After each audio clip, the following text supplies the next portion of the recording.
Capricorn, hi! Welcome to Mr. Queen PH. At ito ang inyong monthly reading for January 2025. Ayan, so it's Capricorn season. Happy birthday, happy solar return sa inyo. I wish you all the best. Happiness, success, good luck, and good health. Ayan. So if you're interested in private readings, meron tayong link sa description at sa pinned comment. Paki-check nyo na lang yung information kung paano mag-book for a private reading.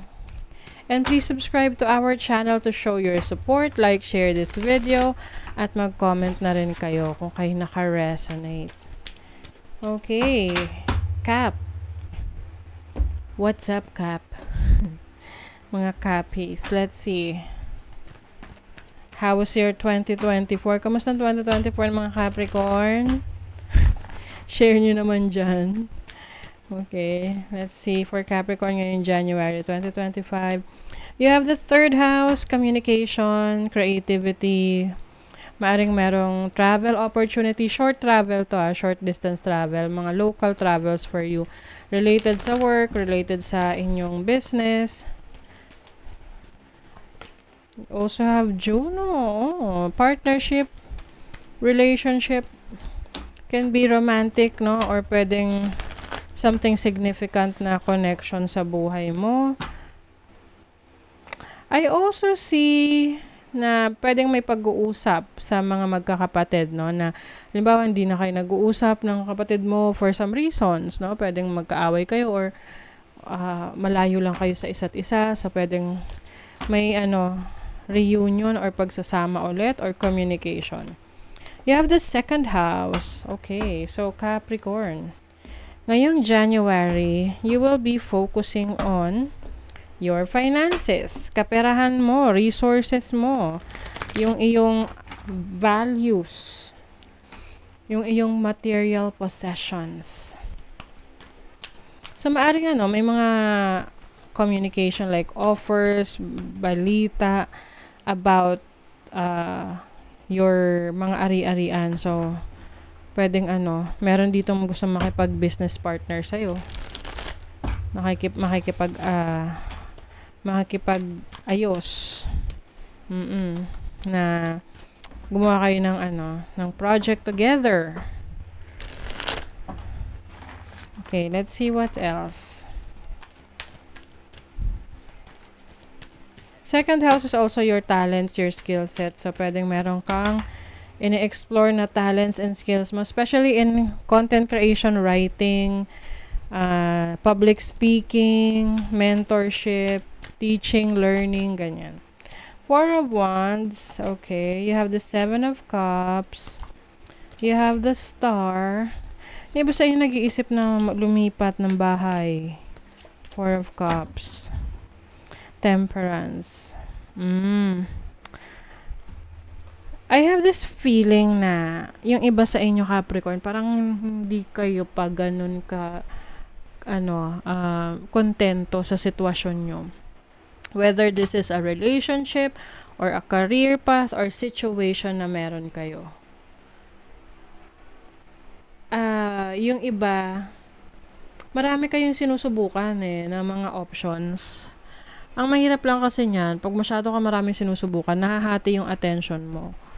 And kapag nahati yung attention mo, you have less energy to give doon sa mga importante. So, kumbaga parang ang dami mong iniisip and you are eyeing for a lot of opportunities or options available sa'yo. Sabihin na lang natin na example, no? Negosyo. Ang dami mong ideas for business. Ang dami mong kino-consider na negosyo. So, nahahati yung attention, yung energy mo. You have to choose kung ano lang yung kaya mo at this point. Yung pinaka mabilis mong magagawa, masisimulan. Okay? Para hindi ka rin ma-stress or yung ma-frustrate sa resulta, 'di ba, na gusto mo. Kasi kung masisimulan mo, hindi mas mabilis mo rin siyang makikita yung resulta niya. There's also healing here. So maaring meron kang gagawing steps or actions towards your health. If you feel like parang something's off sa kalusugan mo, pay attention to your health as well. Yung iba, parang meron ditong parang pag-aalinlangan sa lugar or bahay na tinitirahan ninyo, and you are thinking of moving somewhere, pero hindi mo pa kaya. Okay? So, kung ano lang muna yung kaya mo, dun lang muna. Okay? Kasi kung kaya mo na, then you can do it, no? May mga bagay kasi na kailangan rin nating tiisin.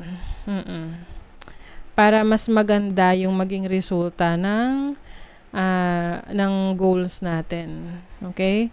Short-term na mga sacrifices will lead to big-time results. Wonderful results. So, for once, there's also a celebration. Maaring may celebration sa family.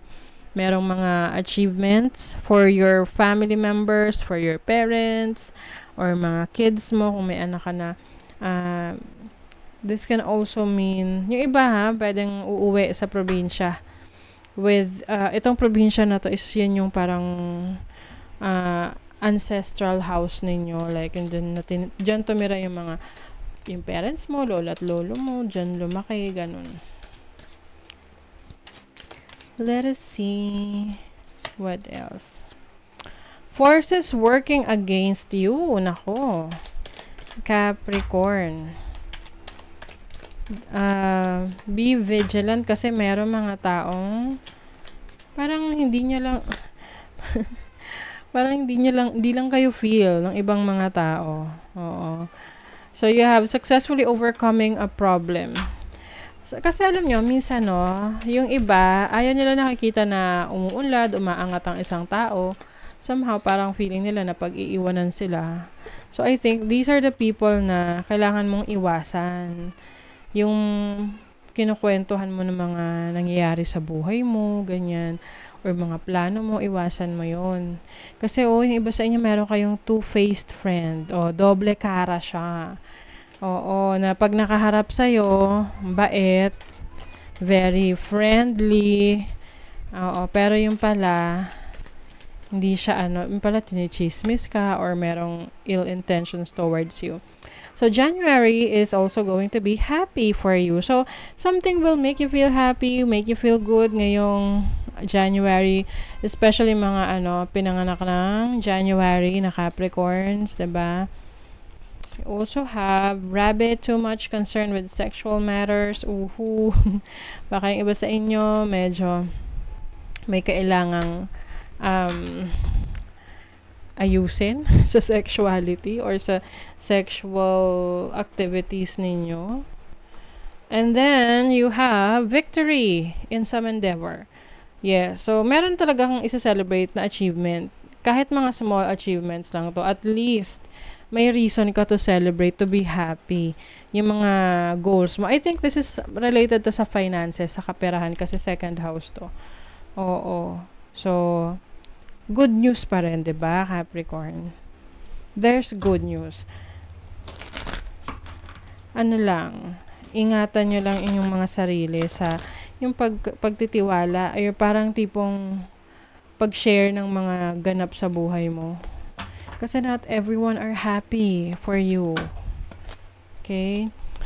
Phoenix, empower. Fire activations bring creative and spiritual freedom. Yes. So, you are activating your creativity, your creative talents, your creative skills, na pwede tong maging opportunity for you na to bring in more income, abundance sa buhay mo. Courage, you are being tested, have faith, and stand in your truth. So, kung may mga challenges ka mang kaharapin ngayong January, manindigan ka sa sarili mo, yung mga gusto mo na mangyari. Kung ano yung totoong ikaw. Kasi eventually, yung pagiging totoo mo, that will lead you to success. Heart medicine, let go of that which does not serve your highest good. So, letting go of the things, people, situation that is no longer serving you. Maaring yung iba sa inyo, meron kayong matutuklasan na isang tao na hindi totoo sa inyo, 'di ba? Oo, so maaring yan na ika-cut off mo na sa buhay mo.